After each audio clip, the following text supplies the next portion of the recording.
Hi, the date is July 13th, 2026, and over the past few days, I have been self-sabotaging and it has almost completely destroyed my life. I almost lost my job, my license, my house. I did lose my current relationship, and it has just been one of the roughest weeks I've ever had.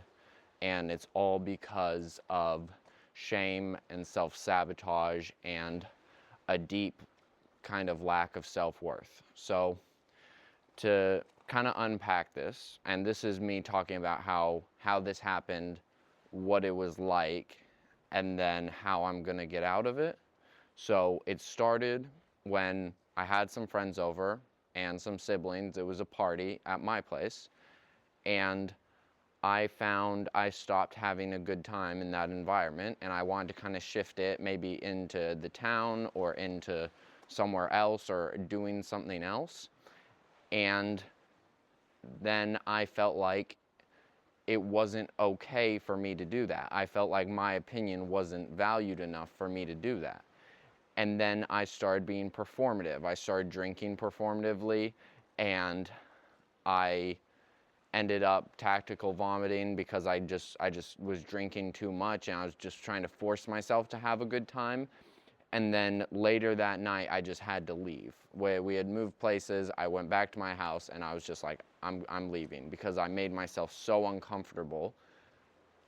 And then the next morning, I felt horrible because I had re-triggered an old habit that I thought I had lost. Whereas in high school, I dropped out of high school because I was being performative. I was very empathetic, and I could kind of feel how others felt about me, and in a way of the only way I knew how I grew up, I wanted people to like me. And so I tried to make them think good of me, which wasn't a good idea.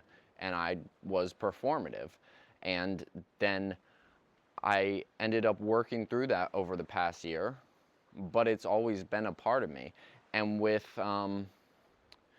this coming up again, I just felt horrible because something I've spent months and months working through, and then just like that, I'm back in the cycle of doing it. And so that led me down the path of fully self-sabotaging, bed rotting, smoking, watching shows all day, eating horrible food, not doing my job, speeding and almost losing my license, and not cleaning the house at all, just leaving trash around, and which would upset my landlord. And it got to the point where I just wouldn't get out of bed. I would just lay there all day and all night. I'd crawl out of my bed and like stumble to my car, go get an energy drink, and then drink that at like 9 p.m., do like something little productive, and then just go back to bed rotting. It was really bad. And I think a big part of it was the triggering that, and then me just committing to the self-sabotage because I felt so horrible. And then another part of it was when you're improving yourself, you put a lot of pressure on yourself. Kind of you kind of you see improvements, but then you want more improvements. And the more progress you make, kind of the more pressure you put on yourself because you want to make more progress. You don't want to lose your old progress. And after all that pressure for so long, and then I messed up, and then I started doing the self-sabotaging, it felt so good to just stop trying so hard and to just do something for me, to just lay in my bed and watch a show, which I've talked about how that I find that really addicting, but it was just like taking so much pressure off. And so that's especially one of the things I've learned from this is next time when I'm feeling like this, or when I am self-improving or working on something that I'm putting pressure on myself for, you need to remember it's okay to take the pressure off. Even though I don't want to go on social media 24/7, it's okay if I scroll a little bit. Of course, that's not something I find that like really addicting, so that's not something I would use to take the pressure off, but maybe a cigarette here or there. But yeah, And it's, so after that, after I completely messed everything up, then it came to today where I was like, something needs to change.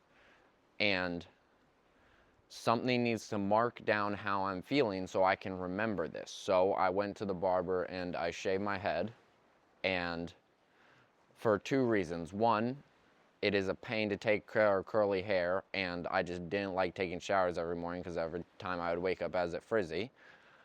And two, to kind of mark where I'm at, you know, to kind of remind myself that I don't have to worry so much about looks. I don't have to worry about so much what people think of me, you know?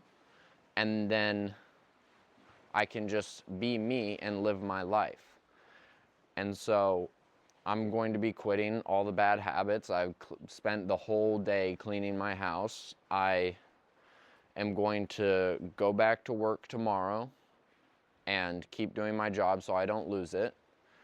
And then I'm not gonna speed, because if I get pulled over again, I will lose my license, which also makes me lose my job because I need to travel for that.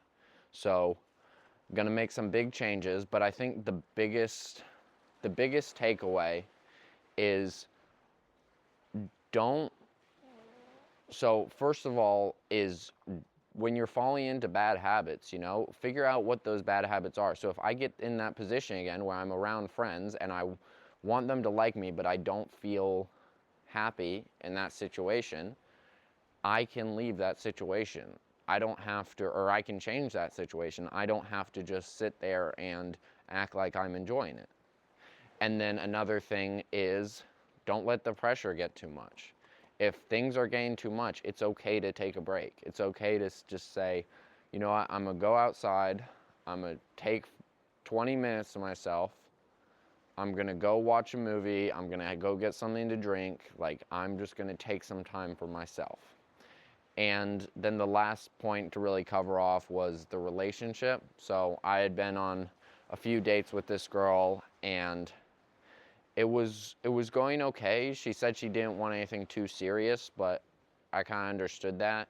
And then I completely ghosted her for that whole time, and obviously she didn't like that. And she was like, "Yeah, I don't think we will work out."